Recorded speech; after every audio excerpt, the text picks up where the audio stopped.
सर्दी जुकाम daily routine में सबसे ज्यादा इरिटेट करने वाली बीमारी मानी जाती है। ठंड के मौसमों में नाक से पानी आना या नाक बंद हो जाना, इन दोनों प्रॉब्लम से हमें अक्सर परेशान रहते हैं। नाक बंद होना तो कुछ समय के लिए ही होता है, लेकिन कई लोगों को नाक से पानी बहने की शिकायत हमेशा या बार बार होती रहती है। कई लोग खुद से इसे एलर्जी मानकर झेलते रहते हैं। तो दोस्तों, इस प्रचलित तकलीफ पर आज वीडियो में चर्चा होगी, तो वीडियो को जरूर पूरा देखिए और वीडियो को ज्यादा से ज्यादा शेयर करिए। नमस्ते एवरीवन, मैं वैद्य सर्वेश तिवारी स्वागत करता हूं आपका द वायरल आयुर्वेदा शो में, जहां हम हमारी लाइफस्टाइल को स्वस्थ तरीके से चलने का आइडिया डिस्कस करते हैं, जिसे आप अपने जरूरतमंद लोगों तक शेयर भी करते हैं। आज चर्चा हो रही है सर्दी में परेशान नाक की। नाक बंद होना या नाक से पानी बहना। पहले बात करते हैं नाक बंद होने की। नाक बंद होना मतलब क्या होता है और कब होती है नाक बंद? तुरंत कुछ ही सेकंड्स में कैसे नाक खुल जाएगी? और दूसरी तकलीफ, नाक से पानी लगातार क्यों निकलता है और उसे किस तरह रोक सकते हैं? इनकी इंफॉर्मेशन मैं आप तक पहुंचाने वाला हूं, तो वीडियो में बने रहना है। चैनल में बने रहने के लिए सब्सक्राइब भी जरूर करें। नाक बंद होना, ऐसा हम अक्सर बोलते रहते हैं। नाक बंद होना मतलब नाक से सांस न ले पाना।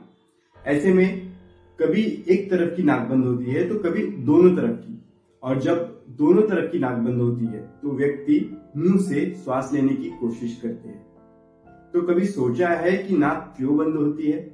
जब कफ नाक के मार्ग में या नाक के छिद्र में गाढ़ा हो जाए और वहीं रुके रहे तो उस रास्ते से सांस लेना मुश्किल होने लगता है। ये जो नाक में कफ होता है उसमें म्यूकस होता है, जो नाक के स्राव को गाढ़ा बना देता है, और जब ज्यादा थिक हो जाए तो नाक ब्लॉक कर देता है। तब हमारी नाक बंद हो जाती है और हमें श्वास लेने में तकलीफ होती है।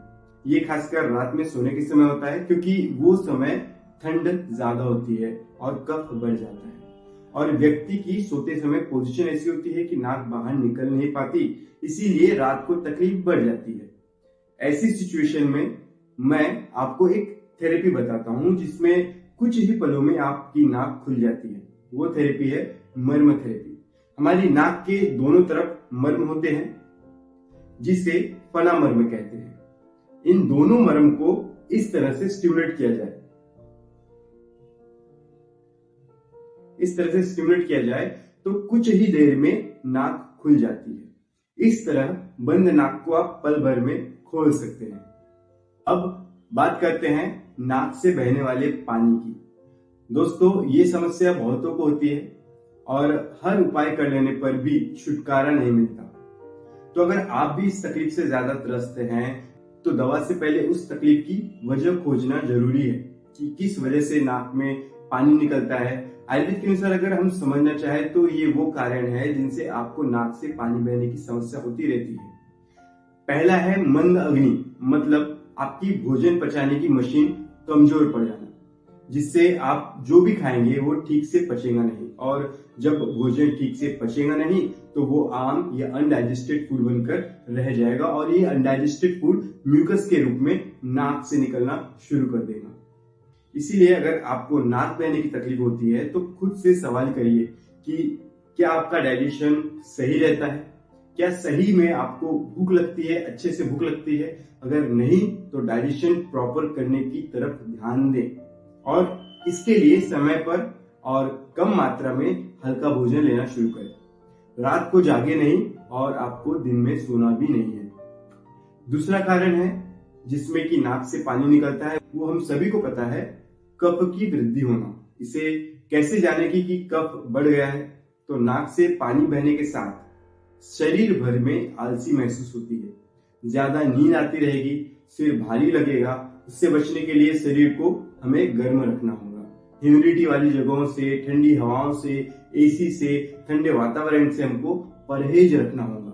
ठंडी चीजें खाना और ठंडी चीजें पीना बंद करना होगा। तीसरा कारण, जिसे हम एलर्जी कहते हैं, एलर्जी मतलब ऐसी कोई वस्तु या वातावरण जो आपके नाक में इरिटेशन लाता है, जिसके कांटेक्ट में आते ही छींके आए और नाक से और आंखों से पानी निकलने लगता है। जो कॉमन एलर्जी वाली वस्तुएं होती है वो है डस्ट, परफ्यूम, फूल या ऐसा कुछ और भी जो सुगंध वाली चीजें रहती है, इससे छुटकारा पाने के लिए आपको उस वस्तु की पहचान करना होगा जिससे आपको तकलीफ होती है और उस वस्तु से खुद को बचा कर रखना होगा।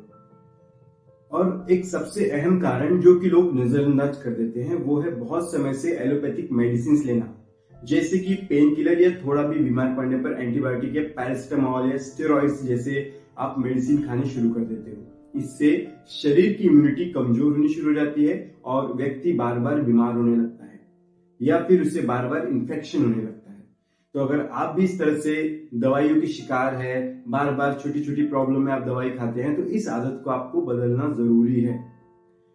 ये तो थे कई कारण जिसमें नाक से पानी निकलने की शिकायत होती है। अब एक ऐसा तरीका बताता हूं जिससे आपको इस तकलीफ से छुटकारा पाना आसान हो जाएगा और ये तरीका किसी भी कारण से बहने वाले नाक में पानी को कम कर देगा। सबसे पहले तो हमको नाक को थोड़ा स्ट्रांग बनाना है, क्योंकि नाक की बीमारी है, जल्दी जल्दी नाक में तकलीफ हो जाती है, तो उसे हमें स्ट्रांग बनाना जरूरी है। इसके लिए सबसे अच्छा उपाय है गाय के घी की 2 बूंदें दोनों नाकों में सुबह उठने पर डालना है। पहले घी को विक्स जैसे नाक में मलने के बाद ही उस घी को 2-2 बूंद रोज उसे सुबह सुबह डालना शुरू कर दीजिए और उसके बाद हल्दी, सरसों और तुलसी पत्र को मिलाकर सुलगाएं, जलाएं और उससे निकलने वाले धुएं का नाक के जरिए हमें सेवन करना है। इससे नाक के पानी रुकने में काफी मदद होगी, क्योंकि ये तीनों दवा इन्फेक्शन को नष्ट करता है, गर्म भी होता है और स्वास्थ्य रिलेटेड बीमारियों में भी फायदा पहुंचाता है। और अगर आप बहुत ज्यादा तकलीफ में है, बार बार पानी आ रहा है और सुबह से लगातार पानी नाक से पानी निकल रहा है, तो घर में कच्चा चिवड़ा होता है जो पोहा बोलते हैं कहीं कहीं, उसे आपको 1 मुट्ठी भर हर 2-2 घंटे में उसको चबाना है, बिना उसको बनाए पोहे को कच्चा चबाना है। तो इसमें क्यों इसे चबाना है? क्योंकि पोहे में एक गुण होता है, ग्राही शब्द जिसे आयुर्वेद में कहते हैं। इस तरह से आप नाक में बहने वाले पानी को रोक सकते हैं। तो दोस्तों, कैसा लगा आज का वीडियो हमें जरूर बताइए, जिससे कि हम उसी तरह का ज्ञान आप तक सही ढंग से पहुंचाते रहे। धन्यवाद।